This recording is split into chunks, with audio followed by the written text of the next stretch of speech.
Yes, my dear beloved children, I greet you all. Hope God is in control. I welcome you to our lesson number 8, Social Studies.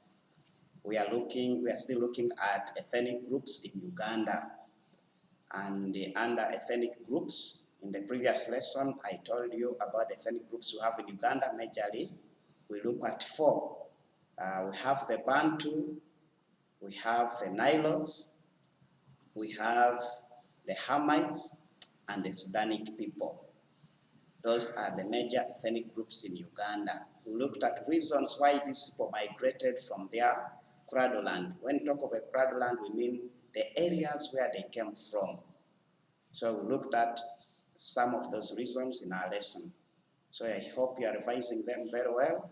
Today we want to look at still the ethnic groups, and at this time we want to start with the map showing the migration patterns where different ethnic groups entered Uganda.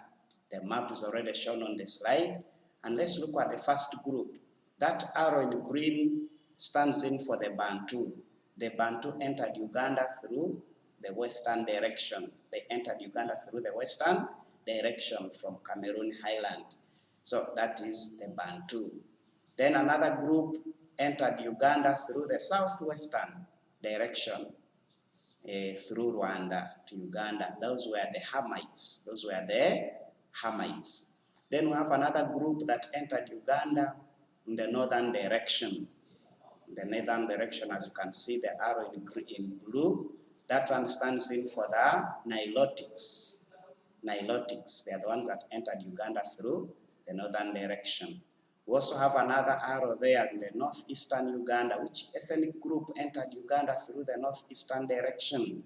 These were the Plain Nilotes and the Highland Nilotes. The Plain Nilotes.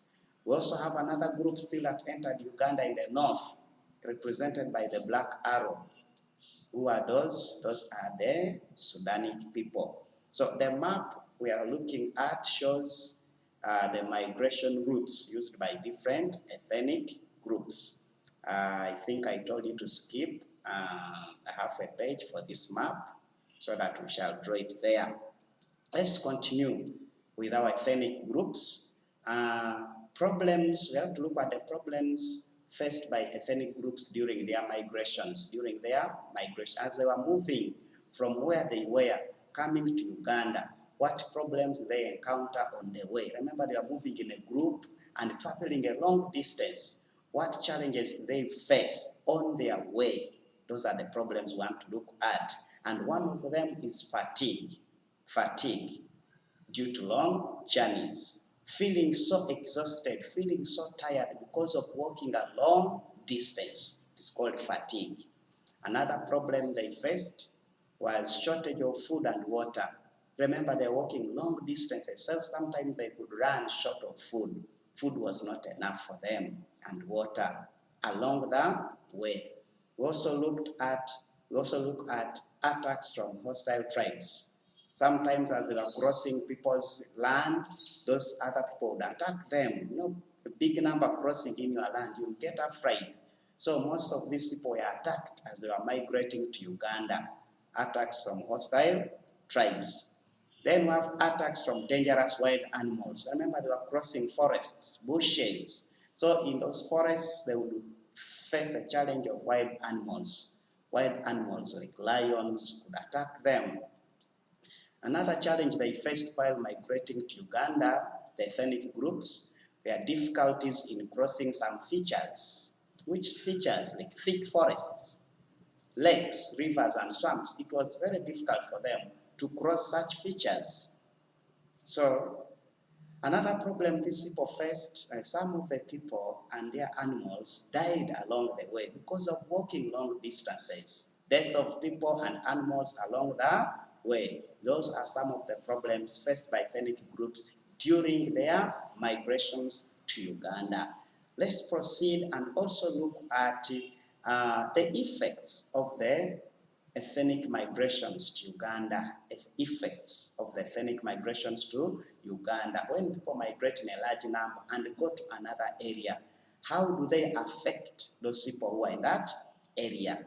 Then we shall look at good and bad. Those are positive effects and negative effects. So what are the positive effects? Number one, we look at different ethnic groups introduced new skills. Different ethnic groups introduced new skills, such as iron smelting, such as pottery and craft making, which were not in Uganda here.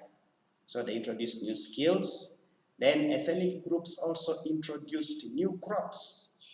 They introduced crop farming and animal rearing. They introduced crop farming and animal rearing. Those are different ethnic groups. What else? Some ethnic groups, such as the Bantu, introduced kingdoms. Today we have kingdoms. They were introduced by ethnic groups that came to Uganda, especially the Bantu. We also have what we call negative effects, bad things about the migration and settlement of the different ethnic groups. One of the bad things, the migration of ethnic groups led to population increase in the area where they settled, where they went to settle. The population increased. It means even where they came from, the population reduced.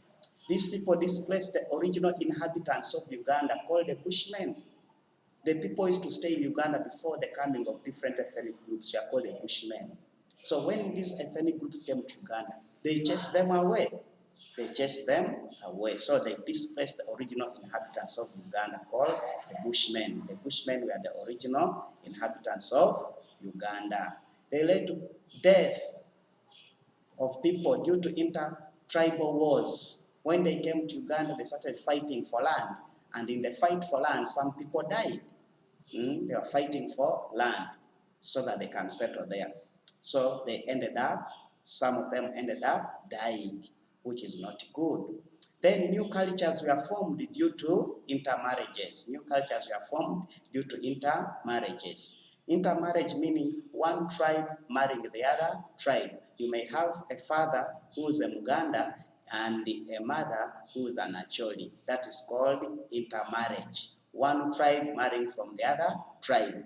So when they came, they intermarried with each other, bringing new cultures.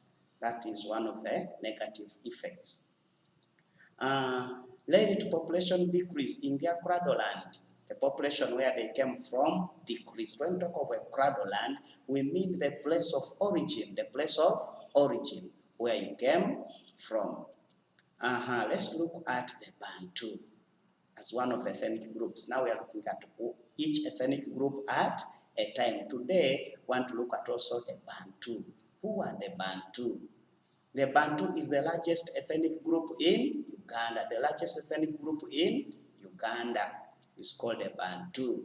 The Bantu refer to a group of people who speak related languages. They speak related languages. Then most of their words are characterized with a common root word in two, hence Bantu. Whenever they want to say a person, the last letters is NTU, Ntu. For example, Omuntu. When they want to say things, Ebintu. So you can identify them by the last three letters called Ntu. So the word Bantu means people. We say the Bantu entered Uganda through the western direction. Where did the Bantu come from before coming to Uganda? That's their origin. The Bantu came from Cameroon Highlands in West Africa. So when they ask you, where did the Bantu originate from? You say they came from Cameroon Highlands. What is the origin of the Bantu? Cameroon Highlands. In which direction did they enter Uganda? In the western direction. Their course of migration. The Bantu migrated into Uganda through the Democratic Republic of Congo. They entered Uganda in which year? 1000 to 1500. Let's continue. They entered Uganda through western direction. Those are the Bantu. Areas of settlement. Where did the Bantu settle? The Bantu settled in the Interlacustrine region. Interlacustrine region is the region between the Great Lakes of East Africa. For us in Uganda here, we shall say Interlacustrine region is the region surrounded by the Great Lakes of Uganda, surrounded by the Great Lakes of Uganda. And when we talk of the Great Lakes of Uganda, we talk of Lake Victoria, Lake Choga, Lake Albert, Lake George, and Lake Edward. The area around there is called the Interlacustrine region. The area surrounded by the Great Lakes of Uganda is called the Interlacustrine region. And why did the Bantu settle in the Interlacustrine region? Why did they choose the Interlacustrine region? The region had fertile soils of crop growing. The region had fertile soils of crop growing. Then the region received enough rainfall, that is presence of favorable climate. Presence of favorable climate. You can also give me examples of Bantu tribes in Uganda. You know them. We looked at it in the previous lessons. So here I have an activity for you, which you will do in your books also. Attempt it very well. Read through the notes and you will get the answers. The activity is given there. Why the Bantu? Why do the Bantu remember Cameroon Highlands? From which direction did the Bantu enter Uganda? What was the main reason for the coming of their migration? In fact, the main reason was to look for fertile soils of crop growing. Then 3 Bantu tribes, that one will answer it. 2 characteristics of Bantu ethnic group. I gave you the characteristics of ethnic groups. You can get the answers there. And then other questions, what is the main occupation of the Bantu? The main work done by the Bantu. Which area in Uganda did the Bantu occupy? I've just talked about it. 2 reasons why the Bantu occupied the above area. I've just talked about it. Who were the original inhabitants of Uganda? In my lesson today, I've talked about it. Thank you for listening, my boys and girls. God bless you, and keep in touch. Be good children, and copy the work very well as we agreed. May the Almighty God bless you abundantly.